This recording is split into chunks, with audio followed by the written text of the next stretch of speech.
As our last topic of the day, we're going to take a little side trip into views in Java.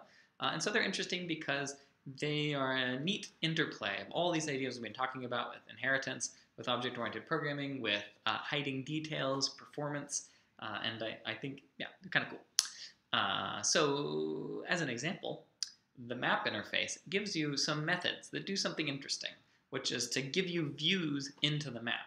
Okay? What do I mean by that? Well, views are going to be kind of like iterators. So let's take, for example, this first view called keySet. Okay? If you call the keySet method, it returns a set of keys.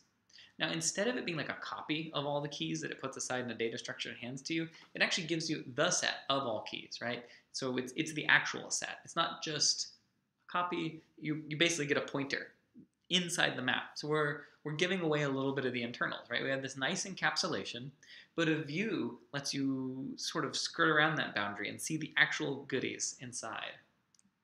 Another is values, and in this case it returns the multi-set. Now what's a multi-set, you might ask yourself? Well, a set, strictly speaking, is only allowed to have one copy of any given thing, so you can't have the set containing A, B, C, D, A, right? You can only have one. So a multi-set is simply a generalization of a set where you can have multiple items. Okay? And in this case, we return a collection, and we don't know what kind. It could secretly be a list or who knows what, but as far as the user is concerned, it's just a collection. And then finally, we have this other view, which is the entry set. And this is something kind of like iter items or items from Python, if you've seen that. And basically what it does is it returns a set of entries, right? And here it says map.entry because this is a so-called nested interface. So the map interface defines within it a nested interface, which is called entry, and it's something kind of like a tuple in Python. But basically, even if you don't know what a tuple is, it's just a key and a value wrapped up inside of a little utility class, and the set, it's a set of those, right? And again, it's a view into the actual data structure, okay? So another way of putting it is that a view is an alternate presentation of a data structure and often, though not necessarily, exposes the internals. So suppose I have a map which goes from strings to int arrays. So Josh Hug goes to 3162, Frank Bug 81263, Hank Slug to all these, and then finally Tugboat is 1. Okay. So if we created that map, create a new hash map, not that we care what a hash map is, just some kind of map from strings to integers. If we later request the key set using the ks equals m.keyset method, this ks variable, right, it'll be 64 bits, this box, that contains an address. An address of what? Well, it contains the addresses of these keys here. So it's actually pointing into the data structure and can actually see the keys, okay? And so if it so happens that we were to say m.put digdug now goes to 345, ks would be reflected in that because see, they're pointing at the same data structure. Likewise, if I were to do something like chaos.remove Josh Hug, I would actually be taking things out of the map. Now, this is a very weird thing to do, right? This is just bad behavior on your part, but technically speaking, a view lets you do this. If you're given a map and you request its key set, you can pull stuff out of it using that set, and it'll come out of the map, right? So why wouldn't you do this? Why is it good to expose the internals?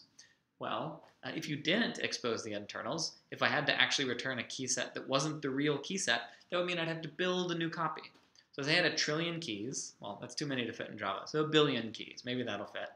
So if I had 1 billion keys, then if I requested the key set, I'd have to make a copy of 1 billion items. If instead we do something kind of like what we did with iterators, and we're not going to talk about how to implement a view in this class, but you can look in the code for a map if you're curious. But here we would be able to see actually inside it, okay? Now, that said, yeah, when should you use a view? Well, pretty often. Whenever you want to do something that's more powerful than iteration, it's generally a good idea to ask for the key set and be able to work with it. You won't really run into trouble, okay? Now, as a note that may be helpful to you in Project 2 potentially, occasionally, the way that a data structure is built, right, the way that the abstract data type is actually implemented could allow for views that are different than others. Okay, so let me just give you an example. In map, there's a so-called key set method. Here it is, right? Iteration on the key set, it may show keys in any order. There's no guarantee. So if I were to iterate through this key set, it's not necessarily that I get Josh Hug, Frank Bug, Hank Slug, Tugboat, then Digdug. There's no who knows. Okay.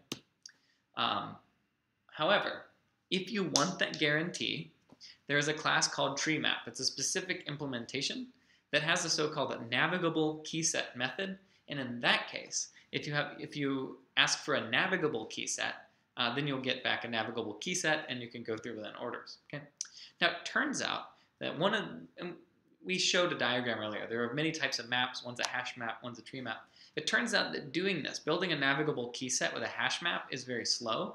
So the hash map doesn't even have that method. You cannot ask it for a set that is in the order of the keys available. Okay, so that's some details. All right, so the punchline though, if we just wanted to summarize what we've seen today. APIs are hard to design, and they really matter. Proper design is just going to help you a lot, right? If you pick the right data structures and you set up the right API, it'll make your life so much easier. So I'd say that whenever you're in doubt, the guiding principle, especially in CS61B, is what is most clear, what is most crisp, what is most beautiful. That's what you want. And that also, you can use inheritance if you want, but make sure you know what you're doing. It's powerful, it's great, but it could be a dangerous tool. Interface inheritance is hard to mess up, but implementation inheritance, where you actually extend classes, that's where you can run into trouble. Okay? So from this point on, we're going to start doing some analysis of algorithmic runtime as far as how long it takes a computer to run, and we're going to look at the ways that people implement some of the most common abstract data types. So we'll look at how do people build disjoint set, that's the type of abstract data type. How do they build lists, how do they build sets, how do they do maps, and we'll analyze those. So that's it for today. See you next time.